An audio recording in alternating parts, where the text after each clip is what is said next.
DWIZ. Nagbabalita ng tama, naglilingkod ng tama.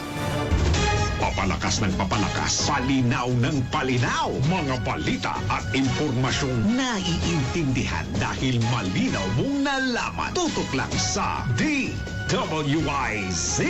Mula umaga hanggang gabi. Updated on air and online. DWIZ.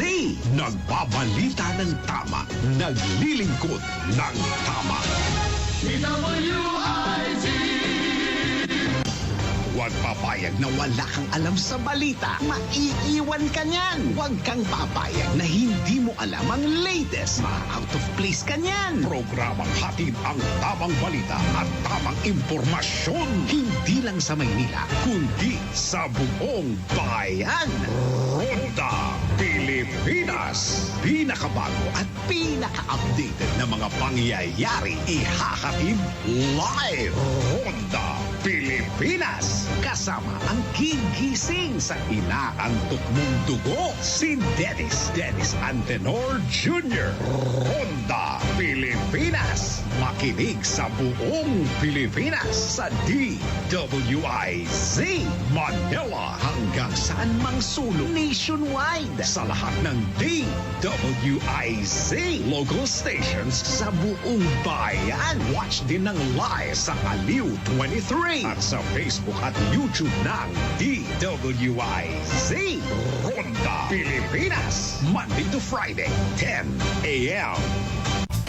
When it comes to long-term plans, choose the one that has stood the test of time.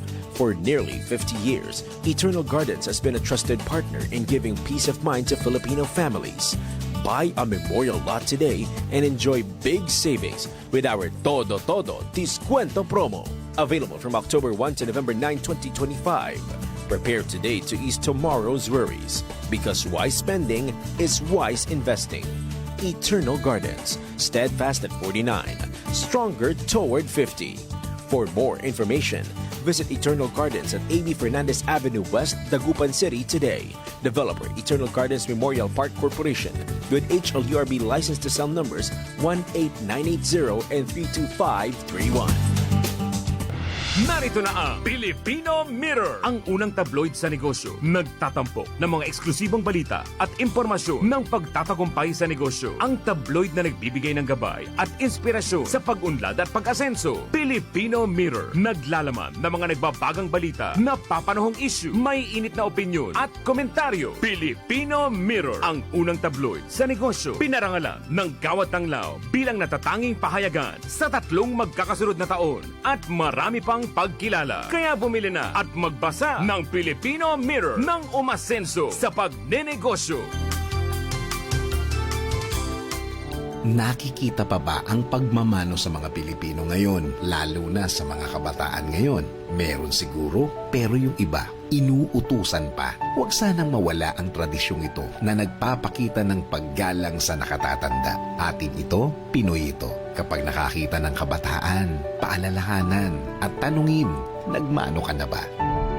Isang paalaala para walang makalimot. Hatid ng ALC Group of Companies, Aliw Broadcasting Corporation, Station DWIZ News Nationwide, DWIZ News FM Regional Group, Home Radio 97.9, Aliw Channel 23, Philippines Graphics, Cook, Plan Bank, Business Mirror, Filipino Mirror, Brown Madonna Press Inc., City State Savings Bank, AAA Southeast Equities Inc., Filipinas Pawn Shop, at ng Sandari Batulao. Todo Balita, Lunes hanggang Sabado, dito sa DWIZ-FM 89.3 News Radio Dagupan. DWIZ.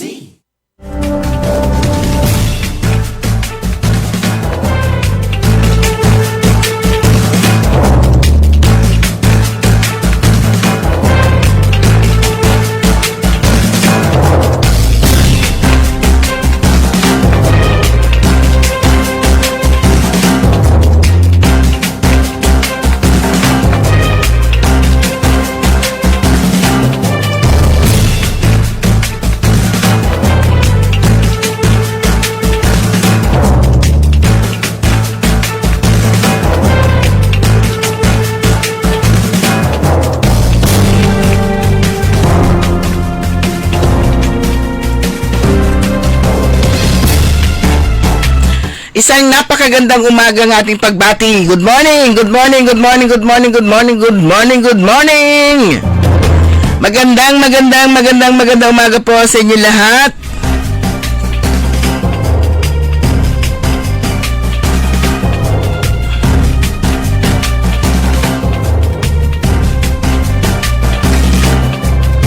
Araw na po ng Huwebes at ngayon ay December 4, 2025. At oras na po natin programang Todo Balita at Komentaryo.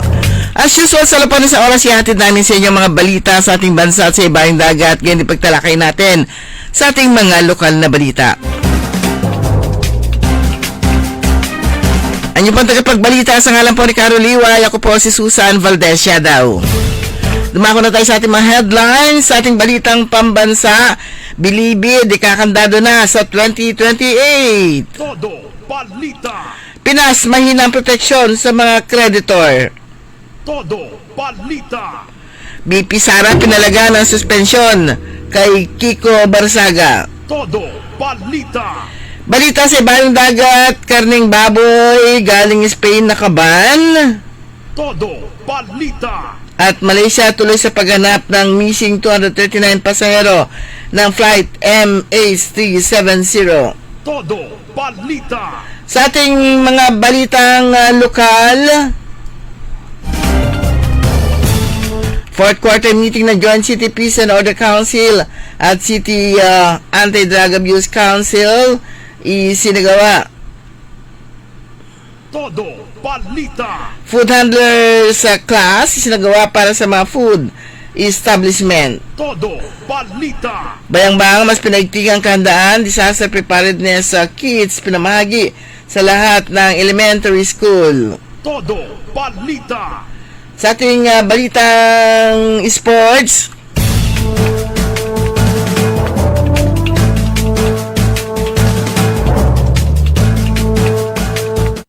North versus South, balik sa PBA All-Star. Todo Balita. At ngayon, sa detalye ng ating mga balita,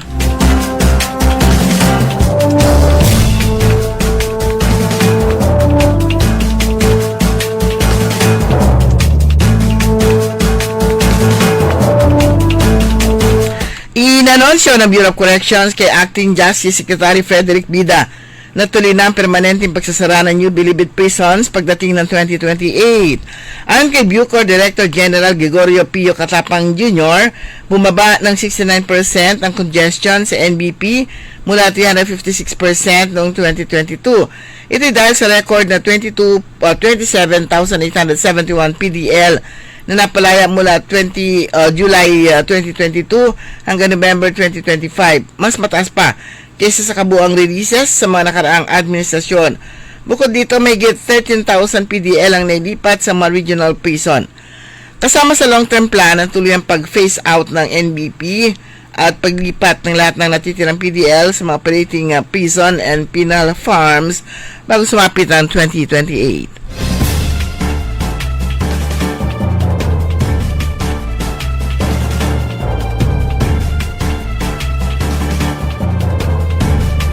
Tiba-tiba man nakita ng mga bangko sa Pilipinas, inihanay ng S&P Global Ratings ang bansa sa Group C sa usapin ng jurisdiction ranking assessment pagdating sa mga kaso ng insolvency o pagkakabangkarote ng mga kumpanyang nangungutang. Kasabay sa anunsyo na nasa Group C ang Pilipinas, nasa Group B ang Malaysia na tinuturing ng S&P na mas creditor-friendly. Ayon sa S&P, ang Group C ranking ay nangangahulugang mahina ang kabuang legal framework para sa mga nagpapautang at malaking duda rin sa tinatawag na rule of law o pagpapatupad ng mga batas kaya hindi investor-friendly ang Pilipinas.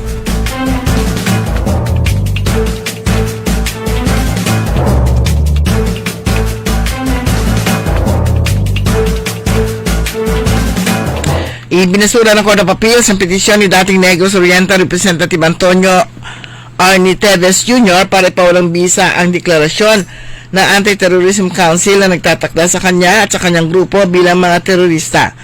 Sa desisyon ng CA 9th Division noong November 26, sinabi nito may sapat na probable cause para sa terror tag dahil ang mga kilos ni Tebes at ng kanyang armadong grupo ay naglalayong manakot at lumikha ng takot sa mga taga-Negros Oriental. Idineklara ng ATC sina Tebes at ilang kasamahan bilang Tebes Terrorist Group matapos silang mag-ignite sa pagpatay kay Negros Oriental Governor Ruel Dagamo sa Pamplona. Kinuwestiyon ni Tebes ang kapangyarihan ng ATC pero sinabi ng CA na tamang proseso at sapat na ebidensyang ginamit ayon sa desisyong isinulat ni Associate Justice Selma Palacio Alaras.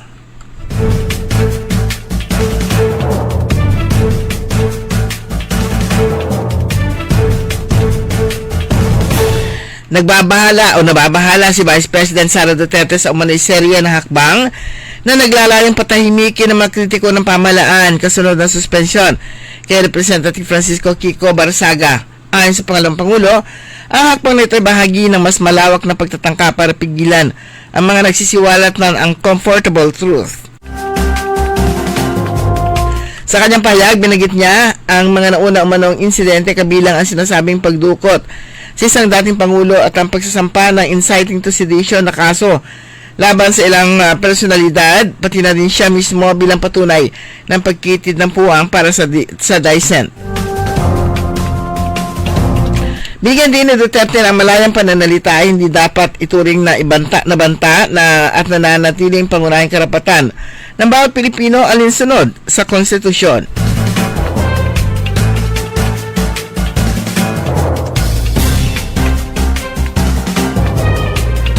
Inirekomenda ng Independent Commission for Infrastructure sa Ombudsman na kasuhan si dating Senador Ramon Bong Revilla Jr. kaugnay ng maunumalyang flood control project. Bukod kay Revilla, inirekomenda rin ng ICI na kasuhan si Maynard Ngu, ang negosyanteng naugnay kay Senator Francis G. Escudero. Hiniling naman ng ICI sa Ombudsman na masusipang siya sa atin si Escudero, dating Public Works Secretary at ngayon ni Senador Mark Villar, dating Senador at ngayon ni Makati Mayor Nancy Binay at dating Senate Finance Chairperson Grace Poe. Magsusumiti naman ng karagdagang ebidensya ang ICI sa Ombudsman laban kina dating Department of Public Works and Highways Secretary Bunuan, dating DPWH Undersecretary Roberto Bernardo at Catalina Cabral, dating ako Bico Party List Representative Saldico, dating Bulacan First District Engineer Henry Alcantara, Bryce Hernandez at JP Mendoza.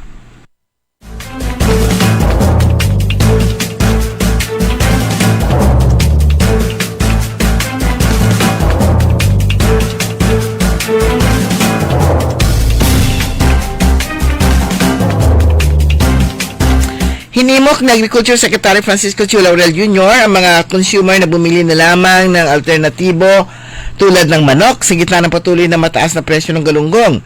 Ayon kay Chu Laurel, sanhin nito ang kakulangan sa supply sa buong mundo at limitadong dami ng galunggong na pumapasok sa bansa. Ngayon pa man, inaasahang bababa naman ang presyo ng tulingan.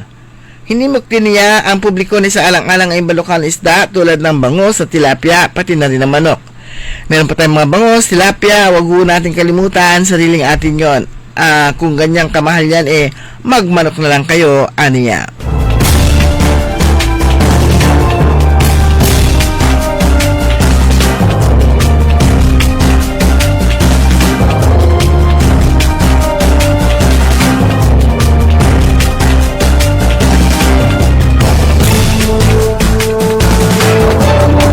Sa ating balita sa ibang dagat, pagpapatuloy ngayong Disyembre ang paghahanap sa Malaysia Airlines flight MH370 na mahigit isang dekada nang nawawala ayon sa Malaysia Transport Ministry nitong Miyerkules. Sa isang payag, sinabi ng ahensya na nakatakdang magpatuloy ang misyon sa December 30. Magsasagawa ang Ocean Infinity ng seabed search operation sa loob ng 55 araw sa target area na may pinakamalaking posibilidad na matuntun ang eroplano, gayon din ang masakay nito. Magugunitang naglaho ang flight MH370, isang Boeing 777 na patungong Beijing mula Kuala Lumpur noong 2014 habang sakay ang 227 pasahero at 12 crew.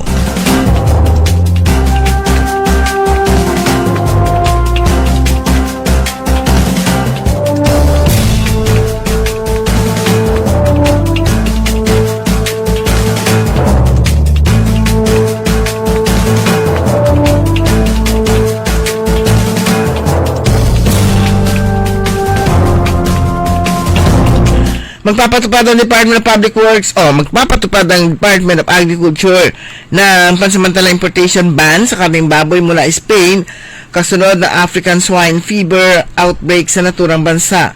Ayon kay Agriculture Secretary Francisco Chu Laurel Jr., saklaw ng ban ang lahat ng pork products na ginawa sa Spain matapos ang November 11 hanggang sa muling may deklarang ASF-free ang bansa. Ang na-identify is yung anything produced in Spain after November 11 will not be allowed until maklear sila sa ASF, ani Chu Laurel.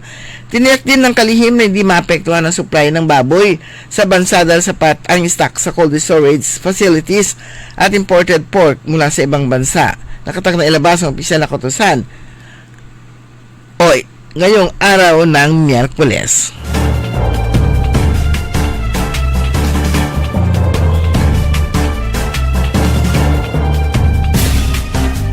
Dumako naman tayo sa ating mga lokal na balita. Isinagawa kahapon ng hapon ang 4th quarter meeting ng Joint City Peace and Order Council at City Anti-Drug Abuse Council upang pag-usapan ang mga programa, proyekto at inisyatibong tumutugon sa pagpapanatili ng kaayusan, kaligtasan at patuloy na pag-unlad ng lungsod ng Alaminos. Layunin ang pagpupulong na higit pang palakasin ang koordinasyon ng lokal na pamahalaan at mga katuwang na ahensya sa pagpapatupad ng mga polisiya, kapayapaan at kaayusan ng komunidad. Pinangunahan ang pagpupulong ni City Mayor Art Brian Celeste bilang presiding officer kasama si Police Lieutenant Colonel John Ringo Quintinita, Acting COP at Department of Interior and Local Government, City Local Government Operations Officer Victoria Jean Dawis. Masiglang ginanap sa Don Leopoldo Season Convention Center ang culminating activity ng National Children's Month Celebration ng pamalang lungsod ng Alaminos. Pinangunahan ng programa ni Regional Director DSWD Maria Angela Gapalan kasama sa Alaminos City Council for the Protection of Children Chairperson Mayor Art Brian Celeste na naglahad ng kanyang Local State of Children's Report. Tampok sa pagdiriwang ang paggawad ng parangal sa most child-friendly barangays kung saan tinanghal bilang first placer ang Barangay Balayang ngayong taon. Ang pagdiriwang ay matagumpay na sinagawa sa pangunguna ng City Social Welfare Development Office sa pamumuno ni Elizabeth Rado, katuwang ang City Council for the Protection of Children. Nagsagawa ang Rural Health Unit ng Bayambang ng isang food handlers class upang matiyak ang kaligtasan ng publiko at mapataas ang antas ng kaalaman sa tamang paghanda ng pagkain. Ang pagsasana ay dinaluhan ng mga food handler mula sa iba't ibang food establishment sa Bayambang ngayong kahapon, December 3, sa Balon Bayambang Event Center. Pinasinayaan ang programa sa pamamagitan ng welcome remarks mula kay Vice Mayor Camille Sabangan. Sunod namang tinalakay ng mga eksperto malagang paksa kabilang ang food safety, ang PD 856 o Sanitation Code of the Philippines, common foodborne disease and their prevention at personal hygiene, and good food handling practices. Tinalakay din ang sanitation of food establishments and waste management ni Menro Malin Torio at ang health requirements for food handlers. Ito yung medical exam and health certificate ni Russell Valdez. Bilang pagtatapos, nagbigay ng closing remarks si Dr. Roland Agbuya, ang RHU head.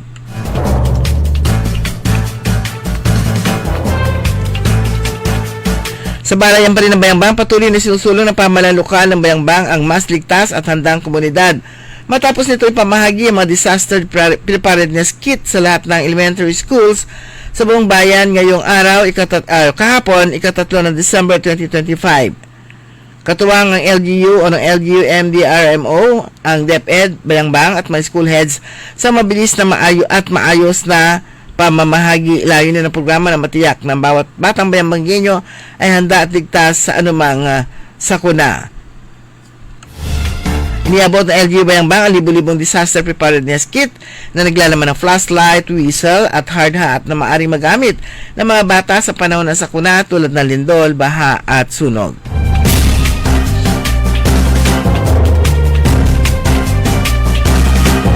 Bagamat sunod-sunod ang kalamidad ngayong taon, ang Christmas Village sa La Union ay nakakapagbigay ng saya at pag-asa sa mga residente, lalo na sa mga napektuhan ng dalawang nakalipas na magkasunod na bagyo. Kasabay ng aktibidad ay ang pagsusulong sa ekonomiya at pagtataguyod ng mga lokal na produkto at destinasyon. Ang Christmas Village na matatagpuan sa Francisco Ortega Convention Center Complex o Complex Grounds sa Barangay Sevilla, San Fernando City ay nagtatampok ng 55-foot Christmas tree sa rotonda na may mga 900 parol na ginawa ng persons deprived of liberty ng Provincial Jail. Kumita ang PDL sa paggawa ng mga parol at ipinadala ito sa kanilang mga pamilya. Ang pagpasok sa village ay walang bayad. Ipinapakita rin sa village ang mga produkto at destinasyon ng turismo ng 11 na bayan at isang lungsod ng lalawigan na La Union. Ang Christmas Village na nagbukas noong Lunes ay may karaniwang carnival rides, inflatable playground at mga food bazaar na nag-aalok ng mga lokal na pagkain. Ang katabi nitong convention center ay meron ding lighting display. Ayon kay La Union Governor Mario Eduardo Ortega, dinala nila ang Christmas Village sa bagong lokasyon upang maiwasan ang traffic sa sentro ng bayan. Mas maluwag ang lugar at kayang tumanggap ng mas maraming bisita, dagdag pa niya.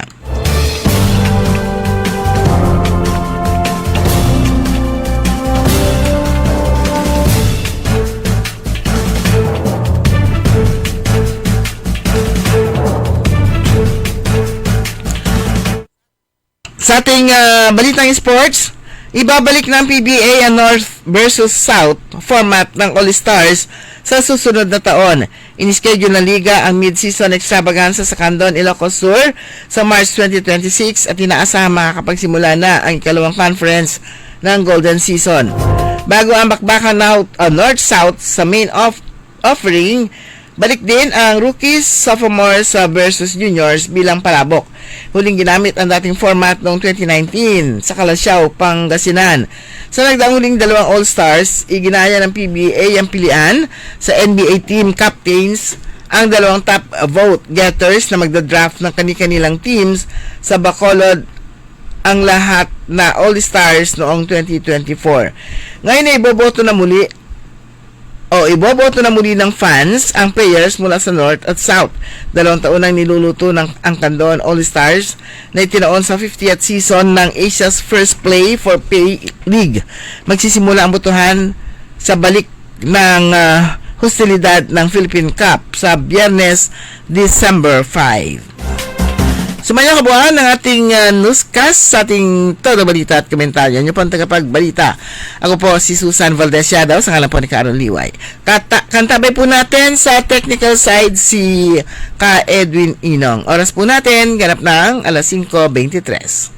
DWIC. Ang balitang ito ay inihatid sa inyo ng Bingo Plus. Download Bingo Plus app now on Google Play and Apple App Store. Visit bingoplus.com to learn more. With Bingo Plus, bingo sa saya, plus sa panalo. Gaming is for 21 years old and above only. Game responsibly, keep it fun. Magandang araw po sa ating lahat, sa ating mga bisita. Inaanyayahan ko po kayo sa aming lungsod ng Alaminos para po mabisita at ma-experience ang ating mas pinagandang 100 Islands.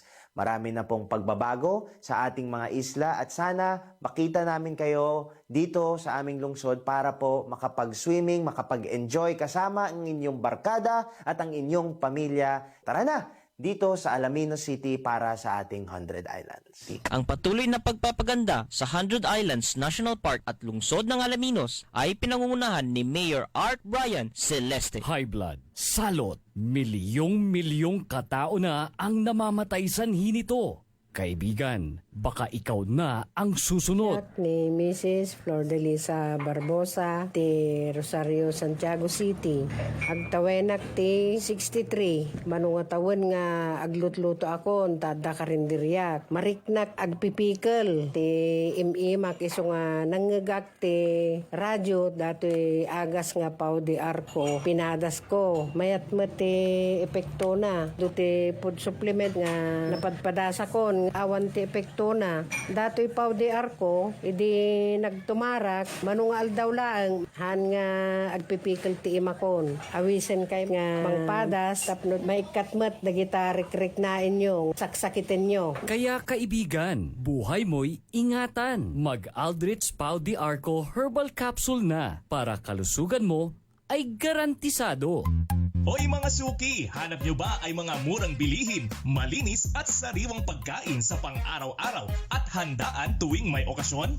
May suggestion kami sa iyo. Tayo na sa Macador Market na kung saan inyong mabibili ang mga mura, sariwa, malinis at ligtas na bilihin tulad ng karne ng baboy at baka, manok, isda, gulay at iba-ibang sangkap sa pagkain.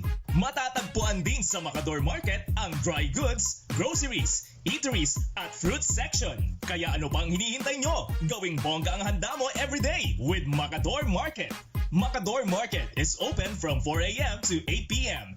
Visit us at Macador Market, Galvan Street at Zamora Street sa downtown, Dagupan City. DWIZ.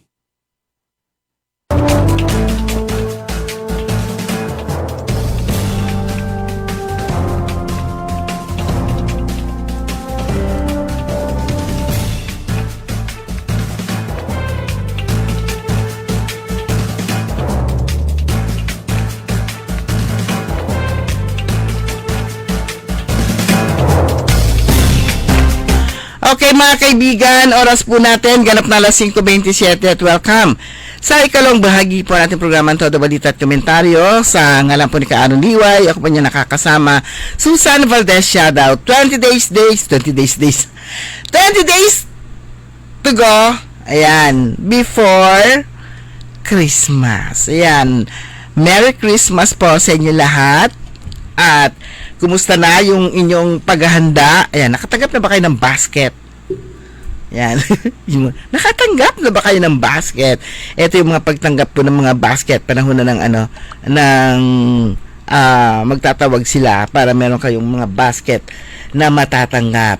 Okay, mamaya na po yung first day opening ng Christmas festivities diyan po sa siyudad ng Alaminos. Mamayang alas 5 na hapon, pero siguro sabagay alas 5 ngayon madilim na no.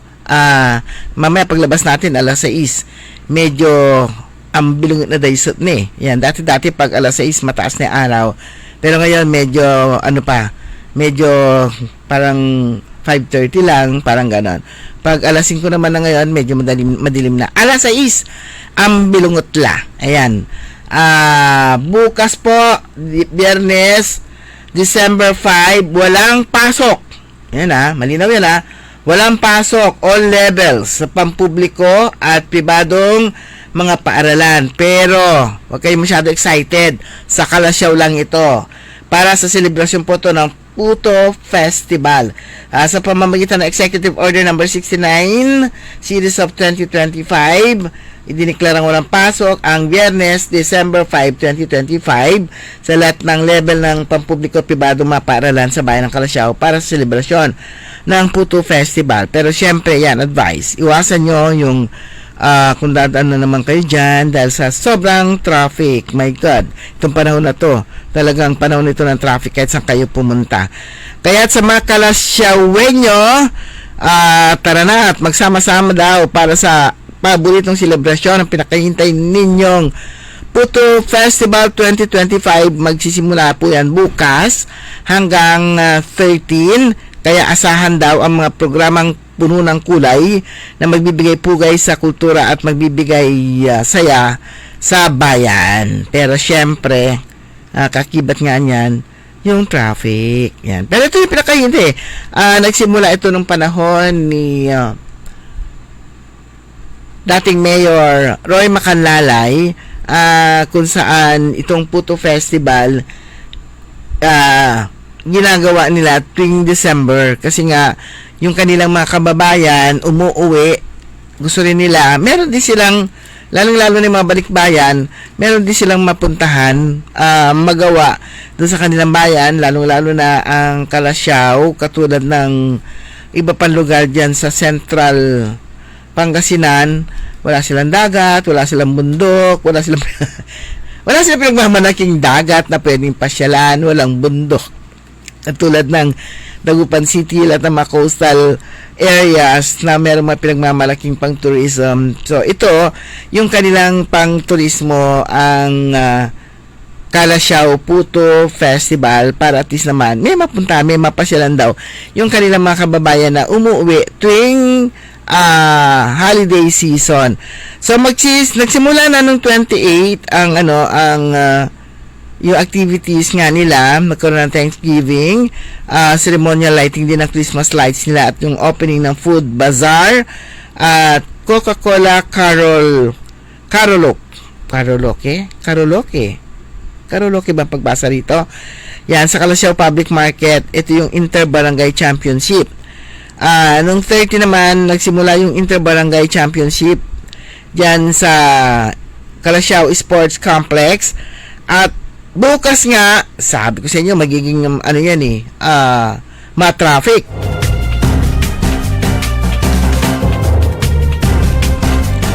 Kasi magkakaroon po sila ng motorcade. Magsisimula yan ang assembly alas 5 ng umaga. Magsisimula ito sa McDonald Calasiao. Imagine na yan. Yun na yun doon. Alas 6:15 ang simula at matatapos ito sa harapan ng Senior Divino Tesoro. Ayan. Yung kanilang motorcade. At magkakaroon din ng contest sa hapon, parole making contest, alas 3 ng hapon sa Season Street.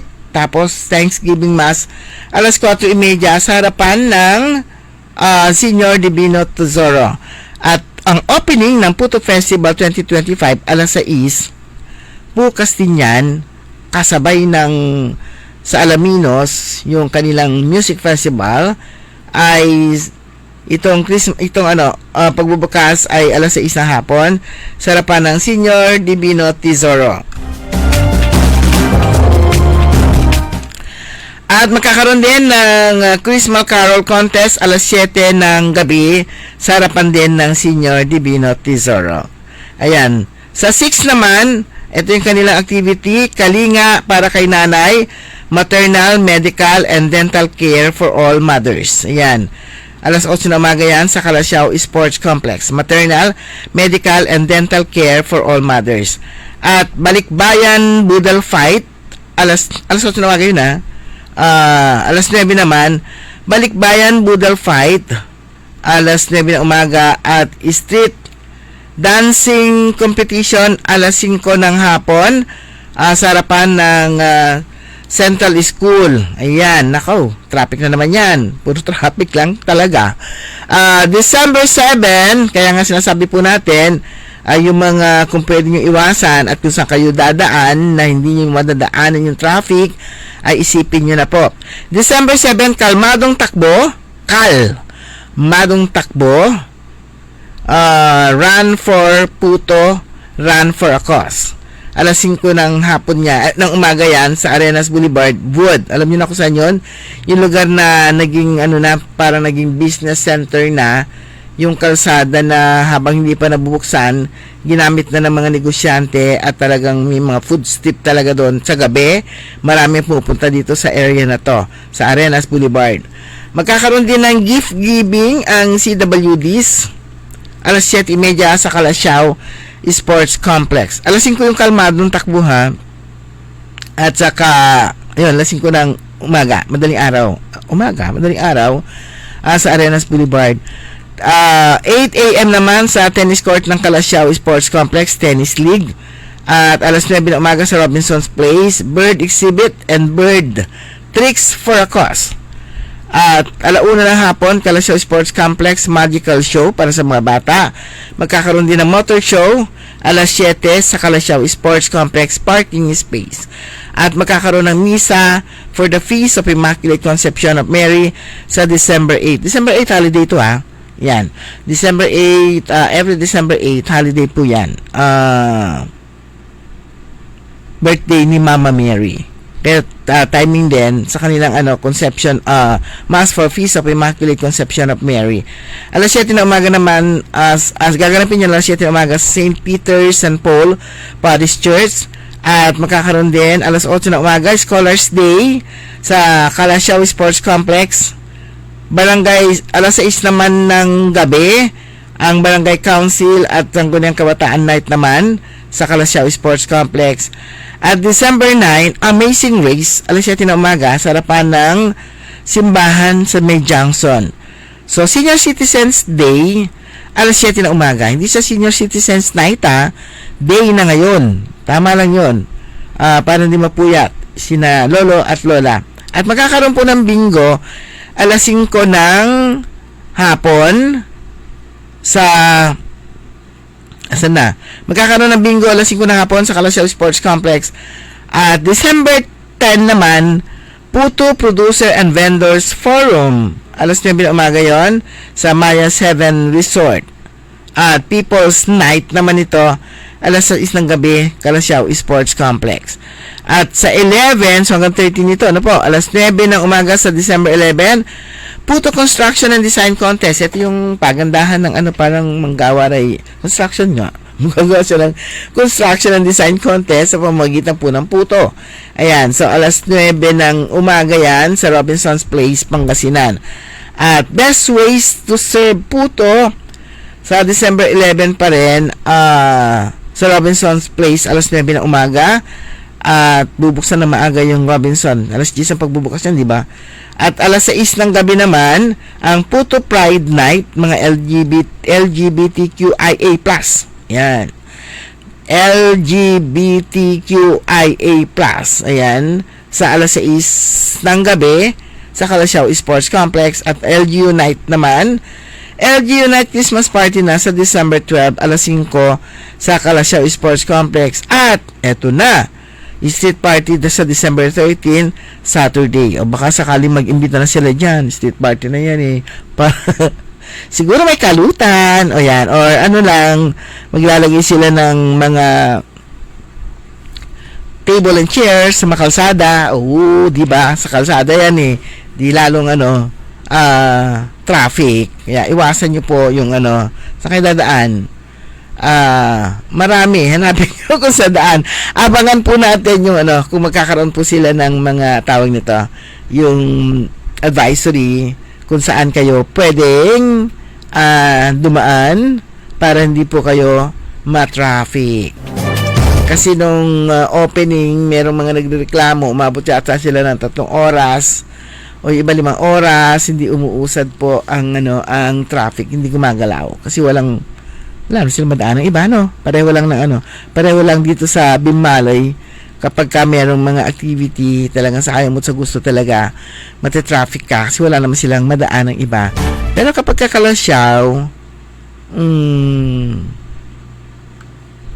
pagpunta ka ng San Carlos, dumaan na kayo sa Manat. O diba? Huwag na kayo dumaan sa iwasan nyo na. May madadaan na namang iba. So ulitin po natin, Biyernes po yan, walang pasok. Lahat ng levels sa pampubliko at pribado mga paaralan sa bayan ng Calasiao ay ito sa pamamagitan ng Executive Order number 69/2025. Sinasagawa po ito, ginagawa po nila para magkaroon po ng pagkakataon lahat na makilahok. Ayan, kasi Biyernes naman na yun eh. Kaya parang long weekend. A very long weekend. Kasi po sa 8 holiday. Wow! Very long weekend yan kasi sa 8 holiday ito nga yung ginagawa po ito para po magkaroon po ng pagkakataon yung mga mag-aaral, mga teachers na maki-celebrate nga po sa mga ganitong mga aktibidad sa kanilang bayan. Ayan. Good morning po sa mga maagang nagigising kina Ben Villano, Sodel Idades Peralta, Ate Aurea, good morning. At si Merdy Flores Nicolas, si Graciel Sis, si Grace Matro, tsaka si Nani Dading, Roberto Nimer, si Reverend Ubando, Reverend ka dyan, Rex lang. Rex Katama, at tsaka si Glory Sanchez Maramba, Estella Carmelo, at tsaka Tom Alvendia Kalimlim. Yan, mga maagang nagsisigising yan. Estrella Camacho, good morning din. Tsaka si Cecilia Morante, yan, good morning. Tsaka kay Madam Rose, dumating na kayo? Ganun eh, yung tanong eh, dumating na kayo? Diyan po sa good morning po sa lahat ng mga tabong at taga-tabong. Kung merong maternal, merong araw na inilaan para sa mga kababaihan ng Kalasyaw. Abangan po ninyo diyan sa Tubong. Hinahanap ko rito yung yung activity natin diyan. Abangan po ninyo ang mga miyembro ng Inner Wheel Club of Downtown Western Downtown Dagupan. Yan. Mga miyembro po ng Inner Wheel Club Western Downtown Dagupan, meron ding activity diyan sa Tubong para sa mga senior citizen na mga kababaihan. A Season of Smiles, a Christmas Treat for Women Seniors sa December 21, Sunday yon, gaganapin yan sa Barangay Hall, Tubong, Dagupan City. At sino-sino? Ayan, selected 50, selected lang, mga 50 lang ha, women seniors, ang edad 65 up. Ayan, alas 8 ng umaga magsisimula. Ayan, hindi po lahat ng syempre po, yung mga iimbitahan lang po, o yung mga maiimbitahan, sila lang. Pero pipiliin po yung, sabi nga natin para ma-enjoy rin naman po natin yung mga senior citizen, lalo na yung mga less fortunate ones. Ayan. Syempre, meron po tayong mga inihandang mga activity na ikatutuwa po ng mga senior citizen dyan, na mga kababaihan dito po sa Barangay Tubong. Gaganapin po yan sa Barangay Hall, Tubong, Dagupan City. Good morning kina Admin Marvin, tsaka syempre kay Cap MJ. Ayan, lalong-lalo na kay Sis Grace Matro ng Barangay Tubong. So, sa lahat po ng mga taga-Tubong, good morning po. Abangan ninyo yan pinaghandaan po natin yan. At kay Kuya Benjitan, ang dating niya sa bukas, hindi, ngayong bukas ang dating. Okay mga kaibigan, bilis po na oras natin, ganap na pong alas 5:43. Babalik po tayo pagkatapos po lamang ng ilang paalala. That time check was brought to you by ACS Manufacturing Corporation, ISO certified, world-class quality. Ladies and gentlemen, the new face of your favorite restaurant in Dagupan City. The original party place in town. The Music Warehouse Club, Dagupan City. No need to go to Manila's top bars like Silo and BSK Club. Dagupan has it all. Fully air-conditioned with free entrance, free parking, and restrooms for all. Doors open at 7 p.m. Do well, live well, and dress really well. Find us at Paris Street, Barangay Pogo, Chico. Contact us at 075-522-2617. Reserve your tables now. Kaya sabay natin paghandaan ang kinabukasan. Sa Fortune Life, maaasahan mo na patako sa aking pangako. Para sa compulsory insurance coverage for agency-hired migrant workers, Fortune Life Insurance. Securing your tomorrow today. Hoy mga suki, hanap nyo ba ay mga murang bilihin, malinis at sariwang pagkain sa pang-araw-araw at handaan tuwing may okasyon? May suggestion kami sa iyo. Tayo na sa Macador Market na kung saan inyong mabibili ang mga mura, sariwa, malinis at ligtas na bilihin tulad ng karne ng baboy at baka, manok, isda, gulay at iba-ibang sangkap sa pagkain. Matatagpuan din sa Macador Market ang dry goods, groceries, eateries at fruit section. Kaya ano bang hinihintay nyo? Gawing bongga ang handa mo everyday with Macador Market. Macador Market is open from 4 a.m. to 8 p.m. Visit us at Macador Market, Galvan Street at Zamora Street sa downtown Dagupan City. DWIZ.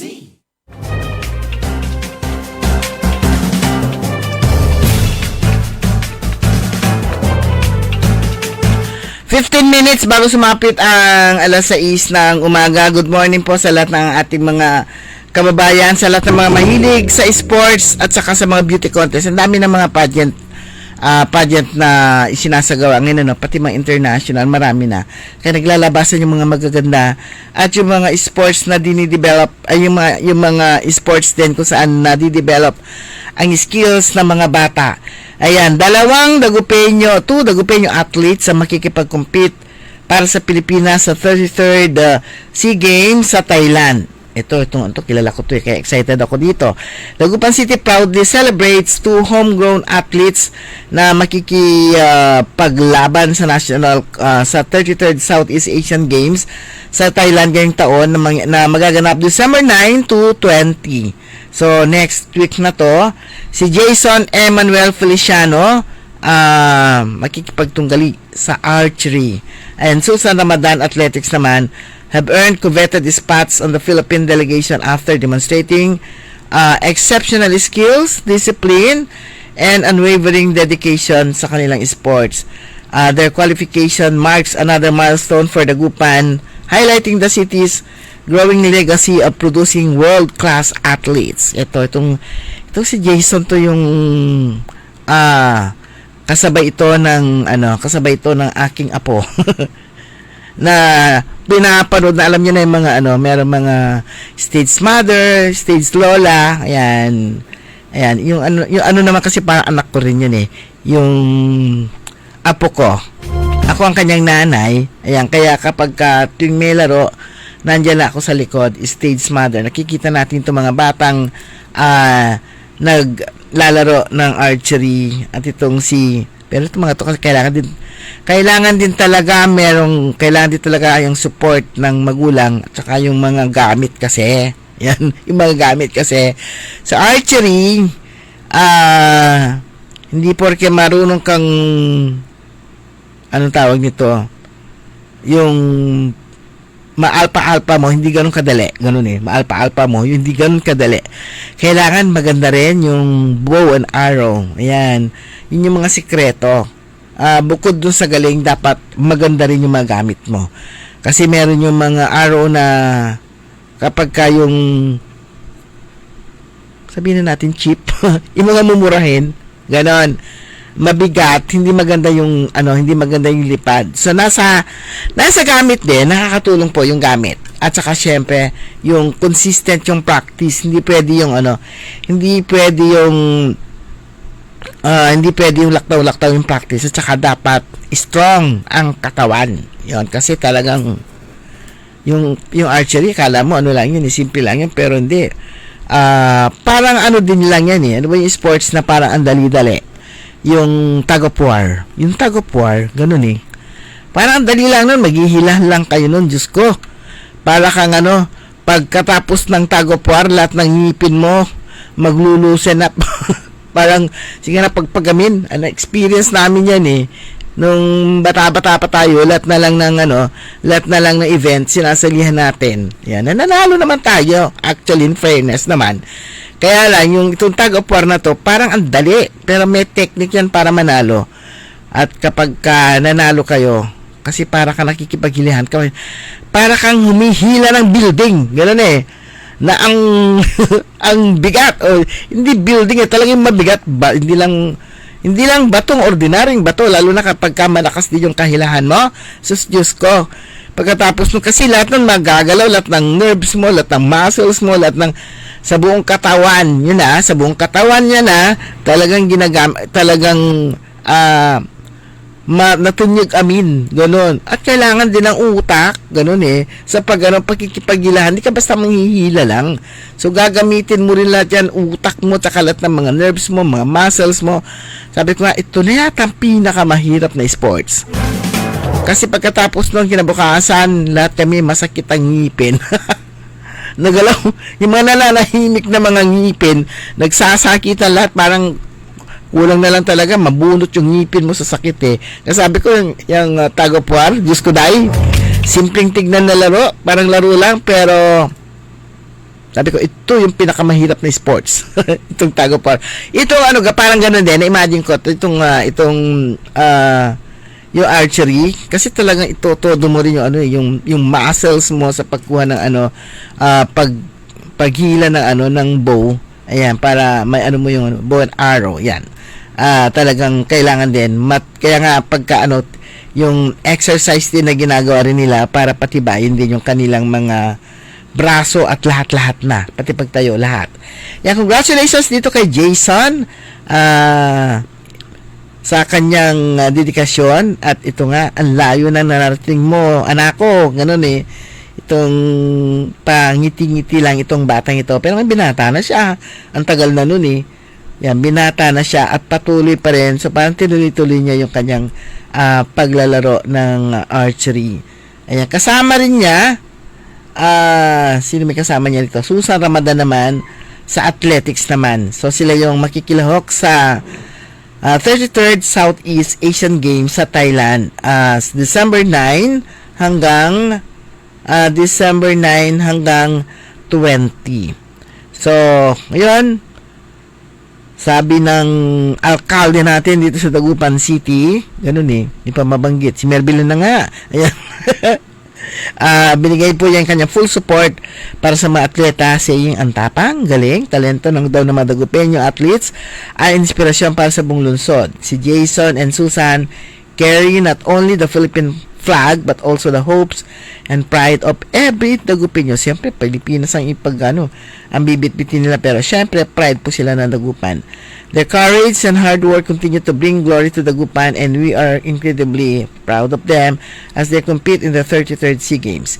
Ito si Jason, pamangkin ito ni Mayora.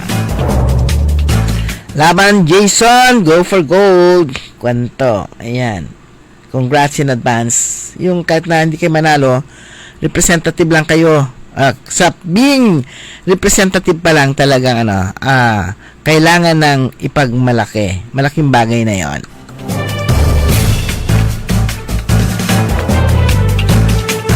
Okay, kahapon naman naganap po yung meet and greet.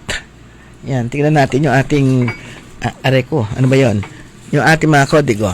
Hindi na ako tuloy-tuloy na yung aking, oo nga naman, na tayo kanina, nag-break na tayo. Ganon. Kumakaluskos. At pinubuksan ko na yung aking, alam mo kung ano na yan yung year-end meet and greet with Regional Director, si Regional Director Police Brigadier General Dindo Reyes. Ayan, ang Regional Director po natin sa Philippine National Police. At yun, para maglahad ng kanyang mga accomplishment, lalo na sa anti-illegal drugs, at saka siyempre paghahanda po nila sa Kapaskuhan para maiwasan ang krimen, maiwasan ang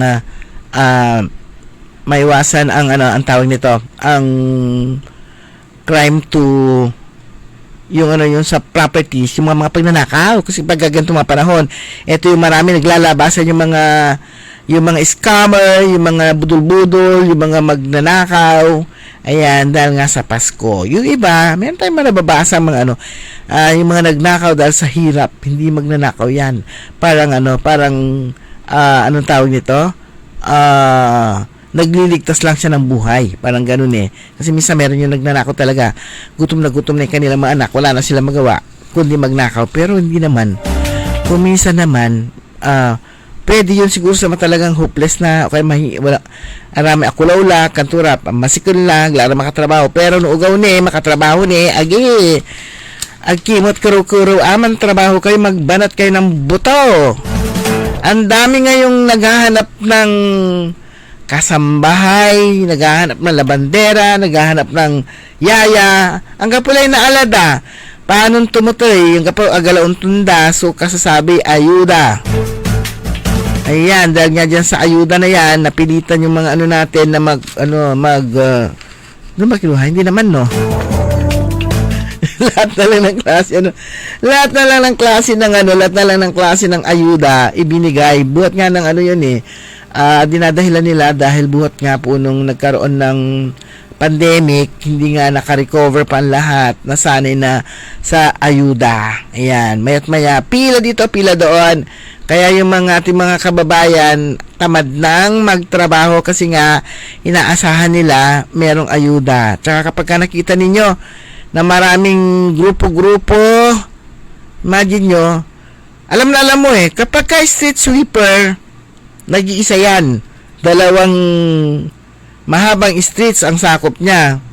Pero kapag ka may dalang walis at marami sila, tupad yan. Imagine mo, nakatayo sila lahat, 1 dahon, 10 walis ang magtutulong-tulong para linisin ng linis. Sana naman tutuhanin na nila, yun ang sinasabi ko Nagtrabaho na rin lang kayo kasi po yung tupad na yan, parang bibigyan mo ng pagkakataon yung ating mga kababayan na magkaroon ng trabaho, pansamantala kahit na 1 buwan, sana 1 buwan yan o ilang araw yan, sabihin na natin 20 days, kasi susweldo sila mga 4,000 yata lang yan, kasi hindi pa naman tayo nakasama dyan, pero wini-wish din natin na makasama pa minsan naman makatikim man lang ng ayuda. Pero itong ayuda na to, itong sa DOLE, sabi nga nila, hindi siya at all ayuda kasi magpagtatrabahuhan mo. Kaya lang, yung trabaho naman na nakikita naman po natin, hindi naman trabaho, picture taking lang. 'Di ba? Ang dami, isang street. Kahit na 20 sila lahat nakatayo, kumpul-kumpul. Ba't ganun? Pinapayagan ito pinapayagan to ng DOLE. Pera pa rin po yan ng taong bayan. Taxpayers money yan. At na nagbabayad yan, yung mga nag-o-observe, ayan na naman sila. Yan. Nakikita po ng taong bayan kung saan napupunta. This is where your taxes go. Ganda. Nakikita kung saan napupunta yung pera ng taong bayan. At isa yan yung itong pagpapatupad ng programang tupad. Yan, di ba? Na makikita mo sila sa isang street. Nandun sa Bandaron 5, dito sa banda dito 5, nakatayo, hindi naman sila gawalis, pero may dala silang walis. Ayun, yun nga sabi nga natin hindi siya dole out at all, kasi nga pagtatrabahuhan nila, pero hindi naman talaga nagtatrabaho. Yun, sana naman pagtrabahuhan na talaga, diba? Maglinis na talaga, kasi naman minsan lang yun, malay nila pag susunod, kapag ka naging naging magandang programa, ituloy-tuloy, kasi alam mo kapag ka ayun na sila, tupad. Kapag ka marami sila kumpul-kumpul, tupad yan. Ayan, pero balik tayo, dito kahapon nga po nagkaroon ng meet and greet nga po yan sa La Union kay Regional Director Police Brigadier General Dindo Reyes, at inilatag po niya yung mga accomplishment po niya sa drugs, kung saan nakakumpiska sila ng mahigit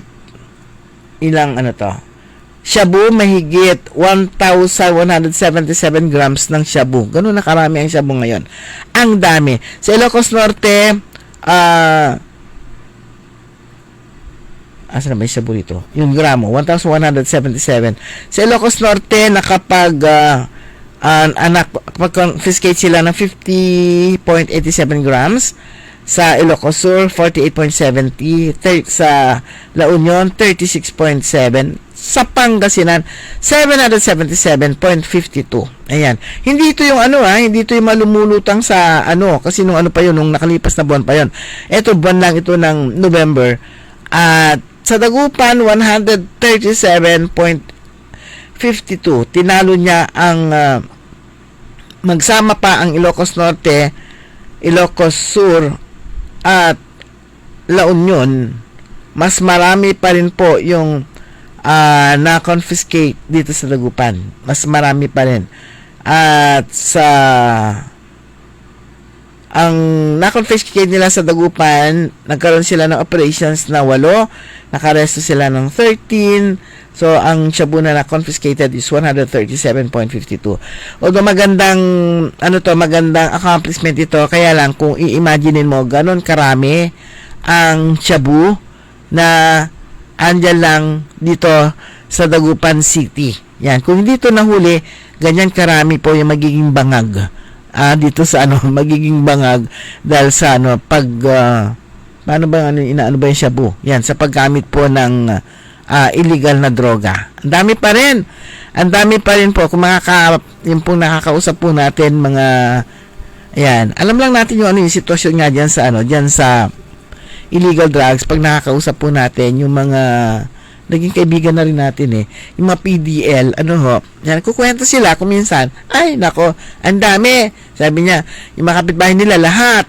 Kaya kung imagine mo, kapag ka nagkukwento na sila, ganon karami yung illegal drugs. Kapag ka kasi wala ka sa mundo nila, hindi mo alam Hindi mo alam kung ano yung nangyayari. Pero sila mismo alam nila.